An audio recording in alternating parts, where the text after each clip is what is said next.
So, my name is Lauren Sanger, and for my Deviants film, I chose to review A Fall from Grace. So, the main characters are Grace Waters, who is like the overall main character, Jasmine Bryant, who is Grace's attorney, Shannon, who is Grace's husband, and Sarah, who is Grace's best friend. So, when the film begins, Grace and Jasmine are together in an interview room, and you can tell that Grace is like not stable at all. When they ask if she's like Christian and stuff, and she sees Jasmine's rosary bead, she kind of has like a flashback and stuff to her past, and you can just tell that she seems distressed, and you can tell that she's like kind of given up because she's like easily persuaded. She immediately is like, yeah, whatever, I'll take the plea deal. Like, I don't even want to try. Like, you can just tell that she's not stable. So in the beginning, Jasmine doesn't really want to help Grace at first. She's just kind of upset. She thinks she's like a liar and all this stuff. But when she gets to know Grace more, she realizes that Grace is actually like a good person, and that she believes that she's innocent. So she wants to help Grace more often. The traumatic scene that causes Grace to become deviant, it first starts off, so a little like background.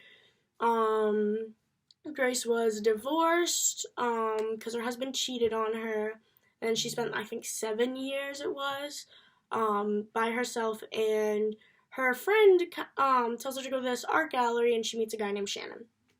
Her and Shannon kind of hit it off, they get married, and they start living together, blah, blah, blah.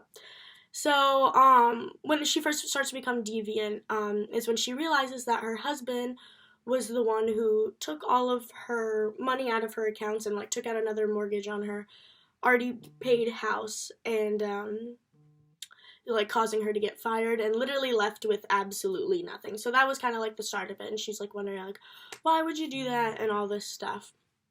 And when she confronted him, she's like, get out of my house. But he refused to leave her house, stating that it was his.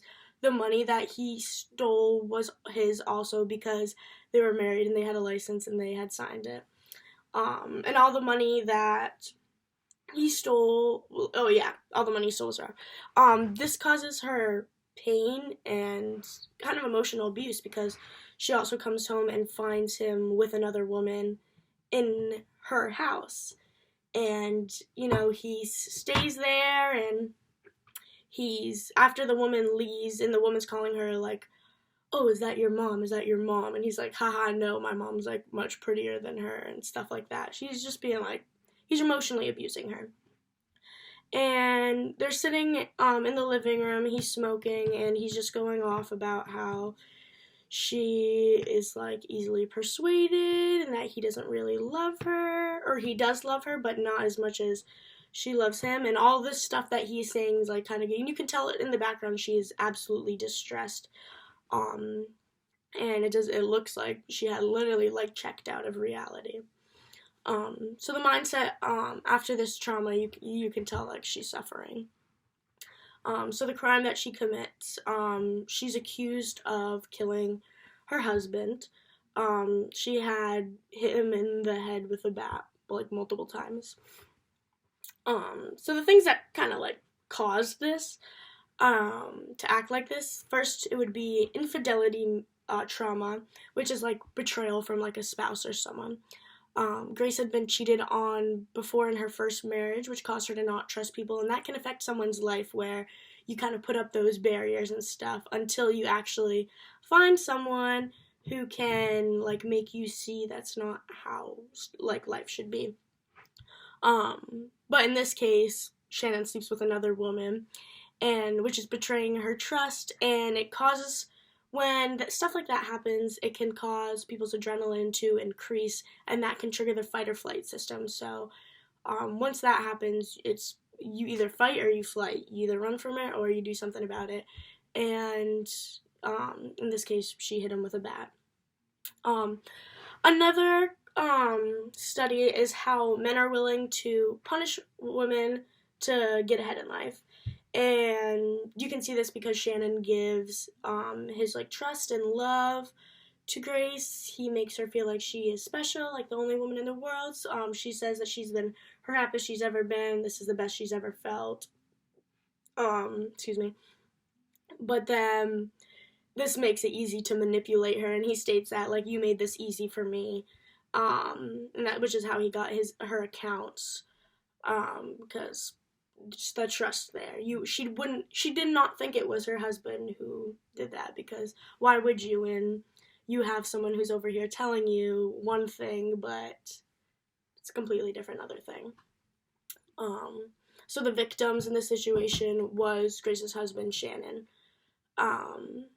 So how the filmmaker kind of made the victim out to be, it shows that he is deserving of the crimes that he has committed against Grace. There are scenes where he verbally abuses her, steals her money, like sleeps with the other woman in the house, and she can't, when she hit him with the bat, she could not stop himself, because again, that fight or flight is triggered, and she's overwhelmed, she's distressed. That's the only thing that's running through her mind is, like, this guy literally left me with nothing.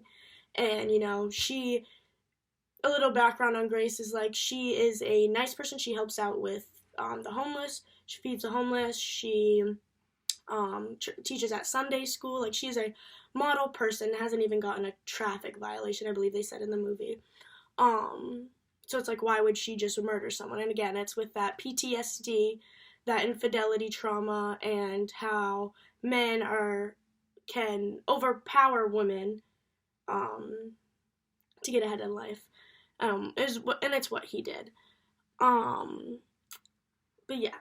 So the Tyler Perry, who made the movie, shows him deserving of the crimes that he committed. The victim does not demonstrate PTSD or other emotional disturbances after being the victim. He was in fact guilty, because if you watch later on in the movie, it involved kidnapping of elderly women to get their wealth, which also the mother, who happened to be Sarah, was also in on. So they were like a duo, and they had been doing this for 25 years. So he's kind of already mentally messed up. There's already something going on up there if they think that's okay. And so the other actions that Grace could have taken, obviously not killing him is one of the actions she could have taken. But in this case, it's hard to know, like, what the limit is, because Grace did go to the police about it. She did ask him to leave, and he refused to. And she literally tried to do everything in her power that she could. She tried to make him leave. She tried to tell the police. The police wouldn't listen to her. And at that point, she had felt hopeless, and like there was nothing else to do besides kill him, but which she in fact did not kill him, that we later find out. But overall, it was a really good movie, and yeah.